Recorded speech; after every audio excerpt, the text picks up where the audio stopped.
Hey what's up guys, welcome to talk and heal. आज हम बात करने वाले हैं why small wins matter more than big ones. अरे यार, हम सब हमेशा बड़ी चीज़ों के पीछे भागते रहते हैं ना। मतलब वो एकदम बड़ा वाला प्रमोशन या शायद लॉटरी जीतना या कोई ऐसी ज़बरदस्त लाइफ चेंजिंग चीज़। और हमारा कल्चर भी देखो इन्हीं बड़ी जीतों को ही सेलिब्रेट करता है, जैसे असली खुशी बस इन्हीं में है। पर क्या ये सही में सच है? मतलब क्या ये बड़े बड़े मोमेंट्स ही हैं जो हमें हमेशा खुश रखते हैं? आज हम इसी पे थोड़ी बात करने वाले हैं कि कैसे शायद वो छोटी रोज की जीतें जिन्हें हम शायद नोटिस भी नहीं करते, वो हमारी खुशी के लिए ज्यादा जरूरी हो सकती हैं।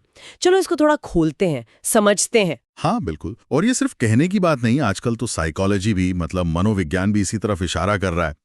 रिसर्च यही बताती है कि जो लंबे टाइम तक चलने वाली खुशी होती है ना, जैसे हम सस्टेन्ड वेलबींग कहते हैं, वो बड़े एकदम धमाकेदार पलों पर उतनी डिपेंड नहीं करती, बल्कि वो बनती है छोटी छोटी लगातार मिलने वाली सफलताओं को धीरे धीरे जोड़ने से। और इसके पीछे ना मोटे तौर पर 3 मनोवैज्ञानिक कारण हैं। पहला तो है वो जिसे कहते हैं हेडोनिक अडेप्टेशन, मतलब हम कैसे बड़ी खुशियों के भी आदी हो जाते हैं। दूसरा कि कैसे छोटी जीतें हमारे दिमाग के रिवॉर्ड सिस्टम को लगातार जगाए रखती हैं, उसे एक्टिव रखती हैं। और तीसरा ये कैसे धीरे धीरे हमारा आत्मविश्वास, सेल्फ एफिकेसी और आगे बढ़ने की जो लय होती है, मोमेंटम, वो बनाती हैं। असल में छोटी जीतों की जो कंसिस्टेंसी है और ये कि हम उन्हें देख सकते हैं, माप सकते हैं, वो उन्हें बड़ी सफलता की जो तेज पर फीकी पड़ जाने वाली चमक है, उसके मुकाबले खुशी का ज्यादा टिकाऊ और मजबूत जरिया बना देती हैं। ये हेडोनिक अडेप्टेशन सुनने में थोड़ा भारी शब्द लग रहा है। इसका मतलब क्या है? ठीक ठीक, मतलब बड़ी जीत मिली, बहुत खुशी हुई, पर वो टिकती क्यों नहीं? क्या होता है असल में हमारे अंदर? यहाँ पर क्या चल रहा होता है? हाँ देखो, इसे हेडोनिक ट्रेडमिल भी कहते हैं। और ये इंसानों की ना एक बड़ी जबरदस्त क्षमता है। कह लो अच्छी या बुरी घटनाओं के बावजूद हम कुछ टाइम बाद अपनी खुशी के एक नॉर्मल लेवल पर, एक बेसलाइन पर वापस आ ही जाते हैं। सोचो किसी को उसकी सपनों की नौकरी मिल गई, ड्रीम जॉब। जाहिर है शुरू में तो बहुत ज्यादा खुशी होगी, खूब उत्साह होगा, लेकिन हमारा दिमाग जो है ना, वो बहुत जल्दी इस नई सच्चाई को, इस नई रियलिटी को नॉर्मल मान लेता है। वो जो नयापन था, वो एक्साइटमेंट, वो धीरे धीरे खत्म हो जाता है। वो चीज न्यू नॉर्मल बन जाती है और खुशी का लेवल वो वापस अपनी पुरानी जगह पर आ जाता है, अक्सर तो कुछ हफ्तों या महीनों में ही। अच्छा, मतलब ये सिर्फ नौकरी के साथ नहीं, जैसे मान लो किसी को बहुत सारा पैसा मिल जाए अचानक से, या कोई बहुत बड़ी पर्सनल अचीवमेंट हो, उसकी खुशी भी कुछ टाइम बाद हाँ फीकी पड़ जाती है। हाँ बिल्कुल। लगभग हर बड़ी पॉजिटिव चीज के साथ यही होता है। शुरुआती इम्पैक्ट बहुत जोरदार होता है, पर वो लंबे समय की संतुष्टि, मतलब लॉन्ग टर्म सेटिस्फैक्शन में कोई परमानेंट बदलाव नहीं ला पाता। बड़ी जीतें इंटेंसिटी तो देती हैं, एक जोरदार उछाल देती हैं, पर उनमें वो सस्टेनेबिलिटी, वो टिकाऊपन नहीं होता। ठीक है, ये हेडोनिक ट्रेडमिल वाली बात तो समझ आ गई कि बड़ी जीतें शायद वो टिकाऊ खुशी नहीं देती जो हम सोचते हैं। तो फिर इन छोटी जीतों में ऐसा क्या खास है? अगर बड़ी जीतें हमें वापस बेसलाइन पर ले आती हैं, तो ये छोटी छोटी चीजें कैसे कैसे कमाल करती हैं? देखो, यहीं पर रिसर्चर्स टेरेसा एमाबाइल और स्टीवन क्रेमर का काम आता है। उन्होंने प्रोग्रेस प्रिंसिपल पर बहुत जोर दिया है। और यहाँ दिलचस्प बात यह है कि उनका कहना है कि हमारे अंदरूनी कामकाजी जीवन को, मतलब हमारी फीलिंग्स, मोटिवेशन, परसेप्शन, इन सब को जो चीज़ें सबसे ज़्यादा बूस्ट करती हैं, उनमें सबसे ज़रूरी है लगातार सार्थक प्रगति करना, कंसिस्टेंट मीनिंगफुल प्रोग्रेस। भले ही वो प्रोग्रेस छोटी सी क्यों ना हो। छोटी जीतें सोचो, जैसे कोई मुश्किल काम था जो टाल रहे थे, वो पूरा कर लिया। हाँ या सुबह उठकर अपना बिखरा हुआ डेस्क साफ कर लिया। हाँ, वो तो बड़ी राहत मिलती है। बिल्कुल। या गिटार पर कोई नया कॉर्ड सीख लिया, या बस अपने दिन का कोई छोटा सा टारगेट पूरा कर लिया।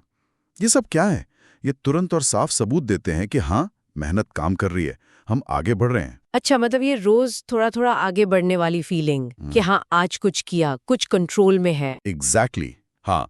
और ये जो लगातार मिलने वाला फीडबैक है ना, ये दिमाग के रिवॉर्ड सर्किट्स को चालू रखने के लिए बहुत जरूरी है।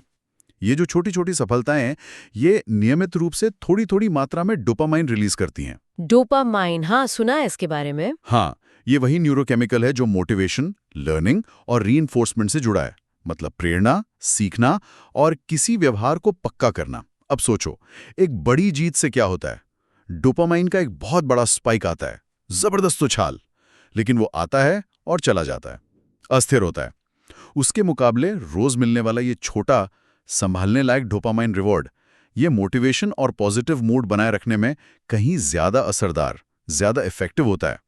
प्रगति का ये जो रोज का सिलसिला है, ये संतुष्टि का एक सेल्फ परपेचुएटिंग साइकिल, मतलब एक खुद ब खुद चलने वाला चक्र बना देता है।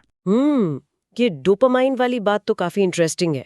मतलब जैसे दिमाग को लगातार मोटिवेशन की छोटी छोटी रेगुलर डोज मिल रही है जो उसे चलाए रखती है।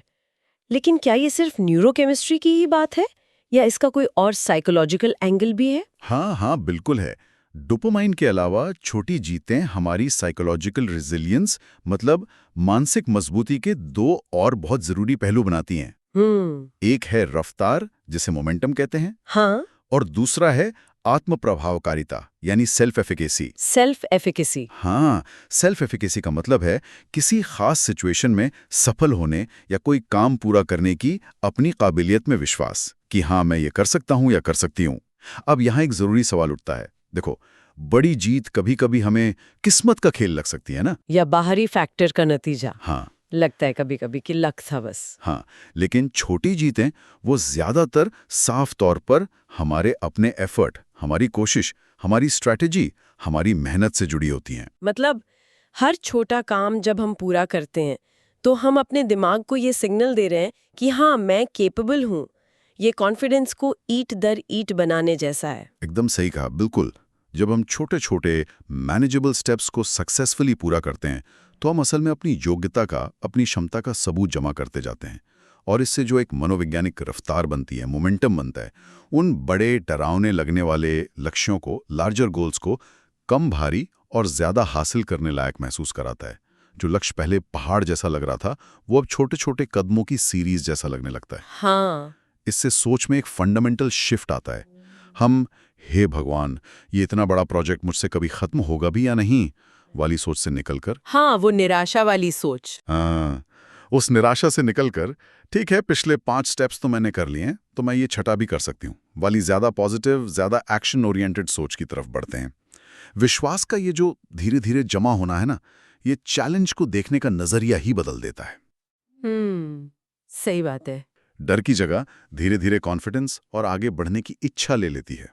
तो इस सारी बातचीत का क्या कहते हैं, निचोड़ क्या है, सार क्या निकलता है? ऐसा लग रहा है कि खुशी का जो राज है वो शायद उन बड़े लक्ष्यों के आखिर में पहुंचने में उतना नहीं है जितना कि लगातार आगे बढ़ते रहने के प्रोसेस में है, उस सफर के अनुभव में ही है। हाँ, काफी हद तक यही बात है। देखो, बड़ी जीतें लाइफ में एक्साइटिंग माइलस्टोन्स जरूर हैं, वो यादगार पल होते हैं, लेकिन जैसा हमने बात की, हेडोनिक अडेप्टेशन उनकी चमक को टाइम के साथ फीका कर ही देता है।